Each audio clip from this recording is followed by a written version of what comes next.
Hey guys, Scott here. Today I want to have a discussion about the mind stat in Elden Ring. I made a video a while ago, basically when the game sort of came out, where I said I don't think the level meta should be like super high. I think it should be more like in the 125 area. And people get really, really mad, just really, really mad, saying I'm telling them what to do and stuff. Just first off, as an aside for that, I'm not telling you what to do. Just do whatever you want. It's just my opinion. I don't think it should be high, but I don't control anything. It's just a dude with a webcam. So relax to those people. But to the people that were giving a more constructive criticism of it, one of the most important things that they seemed to mention, and it was a repeated thing, was that I'm neglecting the mind stat. Because I'm saying that you don't need the mind stat to be very high unless you're a pure caster, which people sort of ignored in the video. I said, yeah, if you're a caster, obviously you need pure mind. I'm just saying if you're a regular class that's just going to use a couple of Ashes of War and stuff like that, you don't really need to invest in it much, if at all. But I want to go over why I think that is a good thing, that we shouldn't invest that much into mind. So, for example, the base amount of FP that you have, like with 10 mind, is I think 68 FP.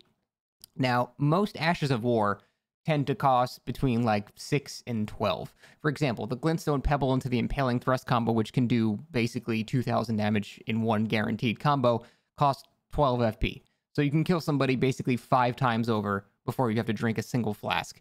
Even the more expensive ones, like Transient Moonlight on the Moonveil, cost 20, which means I can do it 3 times, which is still enough to kill anybody. Again, before I have to drink a single flask. Maybe this is a misconception people have. Maybe people don't realize that you're allowed to drink FP Flasks in duels. And I think this is sort of central to why I don't want people having an insanely high amount of mind. Because I think having to drink a flask presents an opening against casters that normally might not be there, that needs to be there. And even against people that are just spamming things like Bloodhound Step for 40 minutes, and people that are just doing a repeatedly hard to defend against and hard to reset from neutral Ash of War that you can't do much about. I don't think people should be able to do these things 20 times in a row before having a slight 1-second pause to drink. So maybe that's the confusion. Maybe people don't realize in duels it's perfectly acceptable to drink FP Flasks. It always has been since Dark Souls 3. So for 6 years going now, you're allowed to drink FP Flasks. That's totally fine. So maybe that's the first misconception people are having. But if you're not having a misconception and you still think you need, 40, 50 mind on a caster, I want to explain why I think that's not good. Okay, how many times have you loaded into a world with a duel, you buff up, and then, your opponent buffs up, they drink an infinite FP flask, and they just do Stars of Ruin on you 10 times until you die? Like, how many times has that happened, and how unfun is that to go against?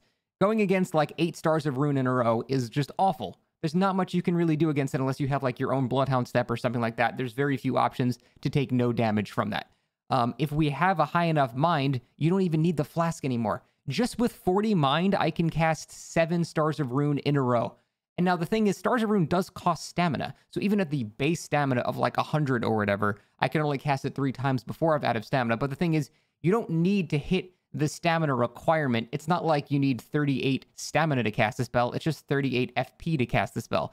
I only need 1 stamina. So I can cast Stars of Ruin, cast Stars of Ruin, cast Stars of Ruin, wait a quarter of a second for stamina to regen to 1, then cast Stars of Ruin again, wait quarter of a second. So the stamina requirement is not nearly as important as you might think. So I always look at the mind limit as sort of a built-in like limiter or a stamina gauge for casters, where normally, like, a lot of people won't really have many options to interrupt what they're doing. And I think that is the most important takeaway of why I don't want people having 40, 50, 60 mind. I think once you get to that point, you're able to do too many things in a row without any real openers from your opponent.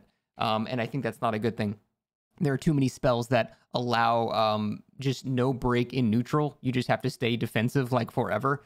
Like, I think even Bestial Sling is a great example. I don't want someone to be able to Bestial Sling 40 times in a row, because Bestial Sling is one of those abilities where you can't really do anything but stay on the defensive, because it'll probably poise break you no matter what. And you're just sort of stuck in this neutral / defensive stance for as long as they have the FP to do it. The only opportunity you get is when they eventually run out of FP, or you have, like, a shield to move up on them. But if you don't have that, there's very few openings to get in there. And I think having the, mind stat be slightly limited allows for that opening to eventually present itself. And the opening is very tiny too, by the way. It's not like once you run out of mind, you just crumple and die. Like, you just drink for 1 second and you're back up to full again. So that's why in all of my videos about builds and stuff like that, even my pure sorcery builds like this, I still only have like 30 mind. Because with 30 mind, I have enough FP to kill somebody 6 times over before I have to drink 1 time. Now, sure, that's just with Carry and Slicer and the low FP cost spells, and if I want to do something more expensive, then yeah, I can only do it, 3 or 4 times. But still, that's enough to kill somebody. 3 or 4 stars of Rune is plenty to kill somebody. 3 or 4 Comets or a Duelist Moonblades or whatever. That's enough to kill somebody many times over, and that's just before I simply have to drink a flask.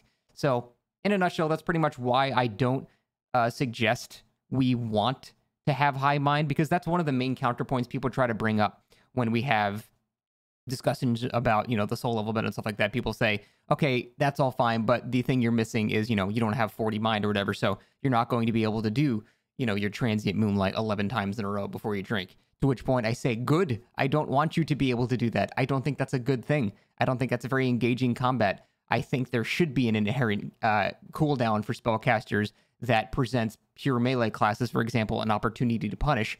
And it's a very small window, but I do like the fact that there is an opportunity to punish that.